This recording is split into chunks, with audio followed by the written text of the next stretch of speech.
Money is just weird to talk about in general, especially on the internet, but at some point it has to be done. So this week, Freddie and I are doing Budget Bootcamp.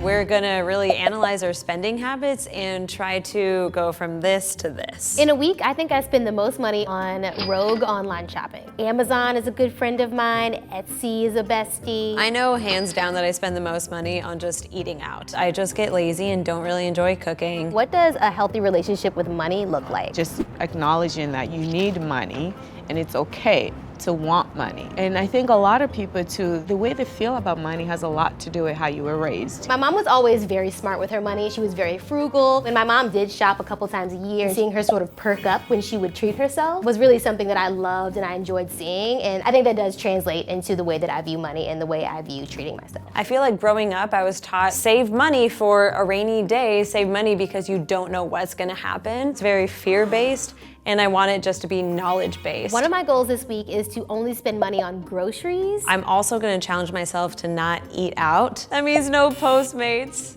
and I love Postmates. I'm only gonna allot myself $15 per day to spend on emergencies. So that's gas, maybe deodorant if I run out. It's gonna be a test of strength. I just have to see how well I'm gonna do. Okay, so the week starts now, and it's time for Budget Boot Camp. So it's officially day one of Budget Boot Camp. Haven't gotten a chance to get to the grocery store and I'm starving. I'm also exhausted, but I'm gonna get on track tomorrow. Grocery store tomorrow. So today I didn't spend any money on food. Didn't even buy any groceries or anything. I did spend, I think it was $12.99 buying The Dark Knight on Amazon Prime, but that's it. When I first started at BuzzFeed, I was an intern, wasn't making like a salary that I have now. I knew that I really wanted to buy property as soon as I can. So I kind of laid out an entire budget for myself, and I was able to buy a condo that I now live in. And since then, it's been really hard to get everything back under control. Here we are, finally made it to the grocery store. I'm challenging myself to look at the prices, try and find the best deals. What are the necessities?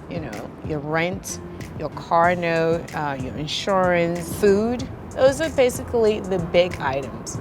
Everything else you can adjust. There was a time when I did have to live off of very little, and I was interning in New York City. I generally had to eat peanut butter and jelly sandwiches if I wanted to do more than just like go to my internship and go home. It was a really big budgeting lesson, but it was only out of necessity, not because I was choosing to budget. Brownie, chocolate brownie shake. What is Ashley doing? Postmates stuff.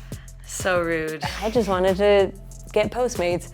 I got home, I was tired. So I just finished doing my first grocery store haul, and so I have lots of things. So I spent $20, and I have food for the next 3 days. Cooking up the store. First night of cooking is happening. We're doing some pasta. Before this week, I knew that I was spending a lot of money on eating out, but I didn't realize how much it really was until I stopped spending it. So it's Sunday morning, and my typical MO would be to walk down the street to the Starbucks and get a fun drink. Instead, I'm going to actually use the coffee machine that I have. A vast improvement this week was how little I went to Starbucks. Minimizing those little unnecessary trips to Starbucks that just feel like something to do really kind of started to feel unnecessary. It's now Sunday night, dinner is happening, it's getting toasty in here. I do have the luxury of having a pretty kitchen, and now I'm actually using it for what it's worth. I'm also creating much less waste. What are you doing? Just perusing, not buying anything. I feel like the main difference between this week and any other week is just having to fight my urge to online shop. This is kind of how much I online shop. What I'm learning is there's a difference between treating yourself and then going a little bit overboard, because you're not really treating yourself if you're treating yourself all the time. That's just shopping all the time. So it's Monday morning, and I forgot that our Ladylike dinner is tonight. I'm trying to pull together what I have. So today's been going pretty smoothly. On Mondays and Wednesdays, we get lunch provided by work. I decided that today was gonna be one of the days that I tried to spend $0 on anything. How much of my paycheck should I be putting into a savings account? I would say anywhere between 10 to 15%. But you have to be very comfortable with your budget. If you're not able to do your 10%, what are some of the areas that you can cut? And that's where the budget comes in place. So now we're here at this Ladylike dinner. make my little dish, and I still haven't spent any dollars today. Today is a new day. We don't have lunch provided at work, so I'll probably be eating something from the kitchen. I can't even act like I wouldn't be eating ramen noodles if it wasn't for this challenge. I would be eating ramen noodles anyway. It's now 4 o'clock, and around 4 o'clock is when I start getting munchy. I want chocolate. Yeah. BuzzFeed is probably the easiest place to do this challenge because we have a well-stocked canteen at all times. For me to be having any sort of trouble during this week, it's just dumb. There was a really cool event happening tonight that I was supposed to go to with my friend Kaylin, and the tickets were $25, and I had to bow out because $25 is more than my $15 a day allotment. I thought that the online shopping was gonna be the biggest hurdle, and then I realized that I get more like sad and upset when I'm missing out on actual activities and experiences with my friends that cost money. Which percentage of each paycheck should I be setting aside for non-necessities? I don't think that it's a set percentage. It's just all based on are we putting money aside for our emergency. But if you do have, that's like a bonus, and now you could go treat yourself, you know? I'm not saying don't treat yourself at all, because that's not realistic. I just feel like I'm missing out on a really cool social event. Like, I think spending money on events and experiences, that's definitely worth it. So I just went to Starbucks because I remembered to have a gift card that Freddie gave me for Christmas, but then I had a balance of $165, and so I had to spend my own money for my breakfast sandwich. With the exception of a few things, like very little things, I haven't spent any money. However, I will be spending money today because I have a necessity that's really important. I need to buy some razors. I gotta shave my pits. We had lunch at BuzzFeed Provided, and so now pasta's boiling for dinner.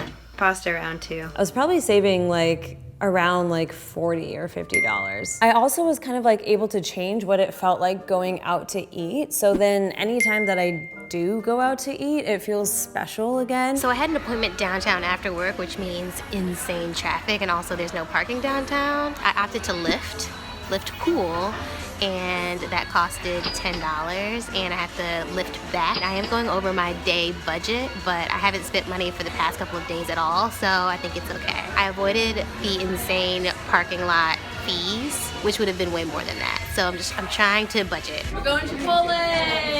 I would like it to be known that I go to Chipotle very often, and anytime I ask anyone to go, they say no. And then this week, the one week that I can't go, literally everyone decides to do it. I'm leaning towards a PB&J. I might be able to scrape together a grilled cheese with some string cheese plus bread. I can't say I'm mad. I haven't had a PB&J in a while, and I really have saved a lot of money this week, which has been really rewarding and awesome. I'm trying to find a free lamp for my living room. I managed to go on Craigslist. I didn't find a lamp for free, but I found a lamp that was $15. Had it not been for this experiment, I would have just gone on Amazon or gone to IKEA and bought a $50 lamp, but I was able to find something way cheaper, and that also suited my needs. This week has kind of really just meant that I'm cooking more. I've been more active about doing other things besides going to restaurants. So tonight I went to the gym. It's kind of crazy to see just how easy it is to spend money. Having to be really intentional about where my money is going has definitely been a kick in the butt, and it's whipped me back into shape.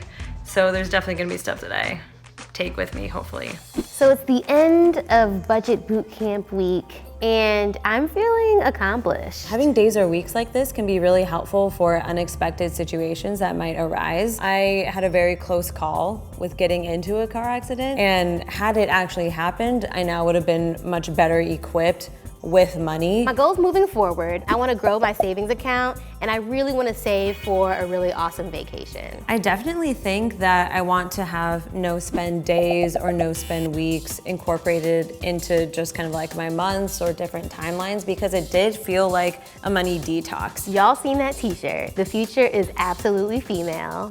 If we're gonna run the world, I think that it's time to really start taking control of ourselves and our situations and our bank account. If we want women to keep being power ladies and coming into power, we gotta take control. So it's 1 month later. My mom and I are going to St. Thomas, so I'm very, very excited. You know, after you do this challenge, we haven't postmated.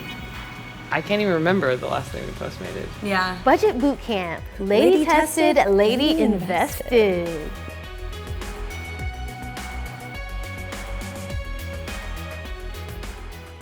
Ladylike is moving to our own new channel. Where you're gonna find more of the great videos you love. Click here to subscribe.